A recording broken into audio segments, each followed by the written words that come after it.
Assalamualaikum warahmatullahi wabarakatuh. Perkenalkan, nama saya Apriani. Saya dari jurusan Tadris Biologi, kelas Biologi C semester 5, IAIN Syekh Nurjati Cirebon. Dalam video kali ini, saya akan menjawab 5 pertanyaan mengenai organ reproduksi pada pria. Oke, baiklah, di sini saya akan menjawab pertanyaan nomor 1, yaitu apa sajakah hormon yang berperan pada sistem reproduksi laki-laki? Jawabannya adalah banyak sekali. Ada beberapa yang akan saya sebutkan, yaitu 4 saja.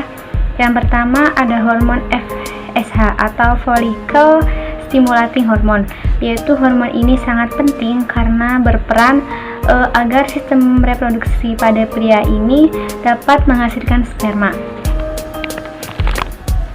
Yang kedua yaitu hormon LH atau luteinizing hormone, yaitu sangat mempengaruhi tingkat populasi sperma pada pria.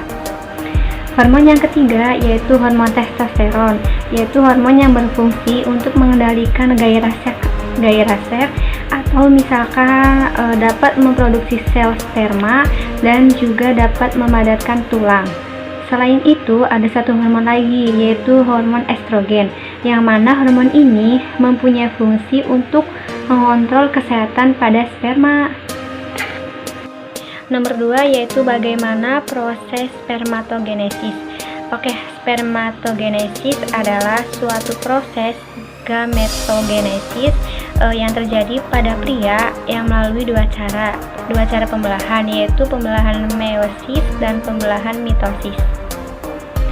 Nah, tahap atau proses dari spermatogenesis yaitu yang pertama, spermatogenesis ini berasal dari sel induk primordial atau spermatogonium yang mempunyai sifat diploid. Nah, kemudian spermatogenesis ini akan mengalami pembelahan, yaitu pembelahan mitosis, sehingga akan menghasilkan spermatosit yang primer, yang mana akan bersifat diploid juga. Nah, kemudian spermatosit primer ini akan membelah atau mereduksi dan menghasilkan spermatosit sekunder yang bersifat haploid. Selanjutnya, yang terakhir yaitu spermatosit sekunder ini akan membelah secara meiosis sehingga menghasilkan spermatid. Nah, spermatid ini merupakan calon dari spermatozoa yang belum memiliki ekor spermatid. Belum memiliki ekor spermatid dan akan berkembang menjadi spermatozoa yang berekor di dalam epididymis. Oke, di sini saya akan menjawab nomor 3, yaitu bagaimana cara menjaga kualitas sperma. Nah, dari beberapa sumber yang telah saya baca, ada beberapa tips atau cara untuk menjaga kualitas sperma.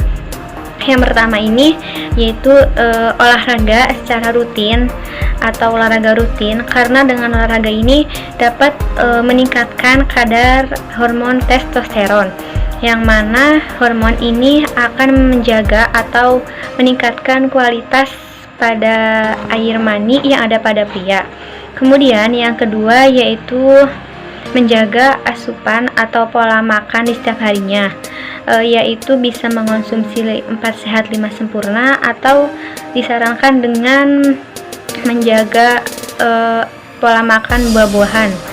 Nah, yang ketiga yaitu hindari stres, terus jangan merokok atau berhenti merokok. Kemudian yang terakhir yaitu mengonsumsi suplemen kesuburan pada pria atau suplemen penambah kualitas pada pria. Selanjutnya yaitu pertanyaan nomor 4, yaitu bagaimana alur pengeluaran semen. Nah, secara umum ada beberapa langkah untuk bisa mengeluarnya semen. Yang pertama yaitu pada saat sel-sel sperma ini siap dikeluarkan, maka akan naik ke arah prostat. Nah, hal ini terjadi karena adanya rangsangan seksual. Pada fase ini, kemudian sel-sel tersebut akan bercampur dengan cairan semen. Nah, kemudian yang kedua yaitu pencampuran tersebut lalu dialirkan dari kelenjar prostat dan vesikula seminalis menuju ke pangkal uretra. Nah, yang terakhir selanjutnya ada sperma yang telah bercampur dengan semen ini kemudian dikeluarkan dari tubuh dengan kontraksi ritmik yang bertenaga. Nah, dari situlah kemudian keluarnya cairan semen. Oke, selanjutnya di sini saya akan menjelaskan nomor 5, yaitu mengenai apa sajakah gangguan-gangguan yang terjadi pada sistem reproduksi pria. Nah, gangguan yang pertama yaitu hernia inguinal, yang mana dinding perut bagian bawah ini melemah sehingga bagian ususnya itu masuk ke kantung testis atau turun ke kantung testis, kemudian letaknya itu berada di samping penis. Nah, hal ini tuh biasanya terjadi atau yang menyebabkan testis itu terlihat besar. Nah, kemudian yang kedua yaitu ada kanker testis, yang mana gejala kanker testis ini tidak menimbulkan nyeri, melainkan adanya pembengkakan pada area testis. Kemudian yang ketiga yaitu balanitis. Ini tuh terjadi karena adanya iritasi pada ujung penis. Ini tuh biasanya terjadi pada pria atau laki-laki yang tidak disunat.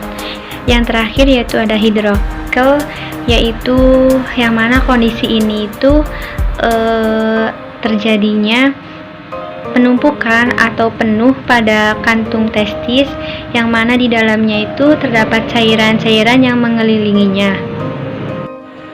Oke, mungkin itu saja video dari saya yang bisa saya jelasin mengenai 5 pertanyaan tentang sistem reproduksi pada pria.